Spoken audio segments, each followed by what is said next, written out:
bem Lá é julgado lá. blindado, né? Realmente é um país Tem que como eles tirar não... o efeito do imunizante do seu corpo? Nossa, Tem algumas pessoas que ficam essa falando pergunta isso. que Né? mais me fazem, mas infelizmente eu perco o paciente por isso, mas não posso fazer nada, porque eu não vou ficar enganando o paciente, né? Você acha que é enganação, então, quem tá O prometendo tal do isso aí? detox é enganação. Não tem detox para imunizante. O imunizante entrou em você, ele produz um efeito imunológico, um efeito inflamatório, um efeito químico, bioquímico, que não pode ser desfeito. O que tem é você detectar sequelas desse imunizante e tratar. Cada uma delas. E o principal efeito que esses imunizantes fazem na pessoa é uma síndrome de inflamação crônica, que leva as pessoas a um quadro de síndrome de fadiga crônica, que leva as pessoas a ter problemas de memória, chamado brain fog, que leva as pessoas a ter problemas de construção de proteína. Então elas passam a perder cabelo, a unha fica fraca, elas podem ter o sistema alérgico, vamos dizer, leigamente, sistema alérgico, né, para as pessoas entenderem, muito ativado. Então elas passam a ter alergias que não tinham antes. Elas podem começar a desenvolver doenças autoimunes que antes não estavam desenvolvidas nelas. O gatilho, porque toda doença ela é uma junção de uma predisposição genética sua com um gatilho ambiental. Exato. É raro uma doença que só por ser genética em si já produz a doença e você está ferrado. São poucas, né? Na maioria dos casos, você tem uma predisposição e o ambiente faz o resto. E o que eu costumo falar para todo mundo é que a Covid ela piora o que há de pior em você. Pela inflamação que ela gera. Então, se você tem predisposição para depressão, a gente viu muita gente evoluindo com quadros depressivos severos, aumento de suicídio. Se você tem predisposição para infarto, aumenta o risco de se infartar. Se você tem predisposição para ter uma doença cancerígena, aumenta o risco. Se você tem predisposição para uma doença demencial, aumenta o risco.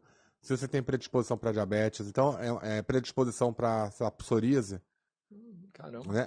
A pré-diabetes foi uma que ela explorou bem, né?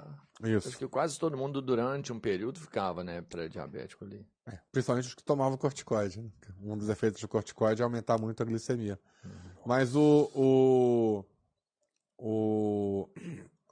a diferença é que esses imunizantes, que eram para proteger a gente do vírus, eles causam uma inflamação tão severa na pessoa que eles acabam trazendo esses sintomas crônicos para a pessoa também.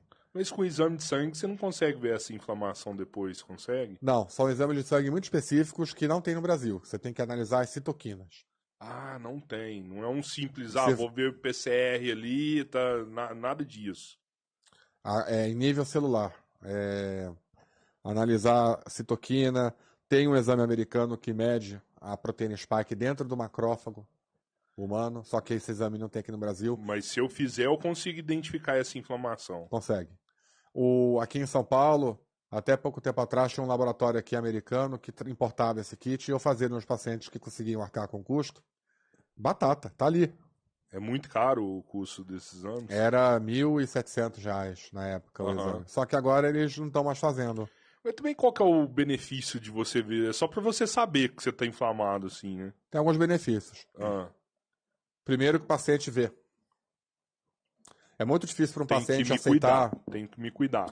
É muito difícil para um paciente aceitar que ele está doente, que ele está cansado, que ele não tem mais disposição para a vida, que chega depois do meio-dia a pilha dele acaba, que ele tem vontade de dormir, que ele não tem mais a mesma produção que ele tinha antes.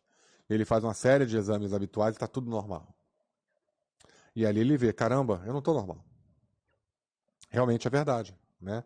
E aquilo dá um fôlego para o paciente se submeter a algum tipo de tratamento, que é sempre multidisciplinar, no sentido de não é só suplementação, medicação, exercício, rotina de sono, higiene do sono, né?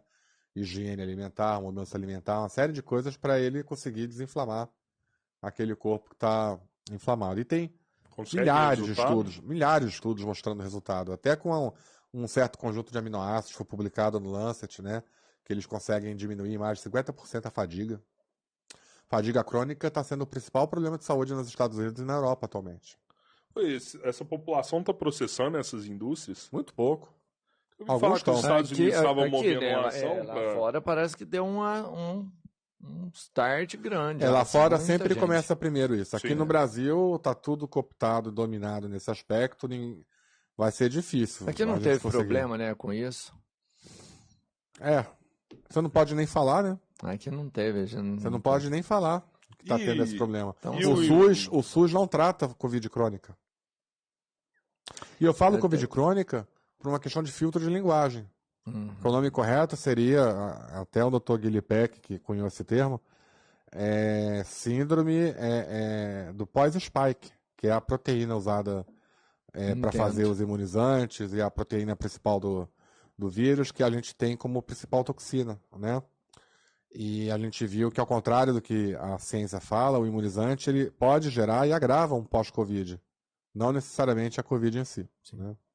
E aí, a Omicron ela é especialista nisso, né? Ela não ataca o pulmão, mas ela deixa a pessoa arrasada no fim do tratamento. Em muitos casos, ela evolui com pós-Covid. E aí a gente tem uma população há 2, 3 anos que não sabe o que tem, que não consegue mais raciocinar direito, que o cabelo está despencando, que está fraca, que mal acorda e já está cansada, que não tem um sono bom, que os exames estão normais e que os médicos estão dando remédios para depressão. Ah, isso é nervoso, isso é fibromialgia, isso é depressão. Estão entupindo esses pacientes com remédios psiquiátricos e não é nada disso. A pessoa está com fadiga crônica, está com pós-Covid.